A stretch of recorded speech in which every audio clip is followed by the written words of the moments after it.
মারা গেলে স্বামী গোসল করাতে পারবে? আর কি কি করণীয় আছে স্বামীর জন্য? মাঝে মাঝে প্রস্রাবের পর পিচ্ছিল তরল জাতীয় কিছু গেলে কি শরীর বা কাপড় নাপাক হবে? দান করলে সওয়াব হয়, কিন্তু টাকা ধার দিলে কি কোনো সওয়াব হয়? অজু করার সময় দাঁত থেকে রক্ত বের হলে কি অজু হবে? আয়াতুল কুরসি পড়ে হাতের মধ্যে জোরে জোরে 3টা তালি দিলে তালির আওয়াজ যত দূর যাবে ততদূর চোর ডাকাত বা শয়তান আসতে পারবে না। এটা কতখানি সত্যি? টেবিল চেয়ারে ভাত খাওয়া যাবে কিনা? কোরআন শরীফ ভুলবশত পা ঠেকলে করণীয় কি? আজানের সময় মাথায় কাপড় দেয়া কি আবশ্যক? অজু করার সময় আজানের জবাব দেয়া যাবে কি? ওমরার কথা বলে বিদেশে গিয়ে যারা আয় রোজগার করে তাদের ইনকাম হালাল হবে কিনা? মামাতো বোনের মেয়েকে বিয়ে করা জায়েজ হবে কি না? আমি বেকার, অনেক হতাশা থেকে কিভাবে মুক্তি পাবো?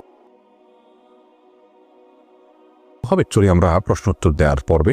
আফরিন মোল্লা, আপনি জানতে চেয়েছেন কাজা নামাজ কিভাবে আদায় করব। দেখুন, কাজা নামাজ আদায় করার পদ্ধতি হলো যখন আপনি অনেকগুলো সালাত ছুটে যাবে তখন ধারাবাহিকভাবে পড়ে যাবেন যতটুকু সম্ভব।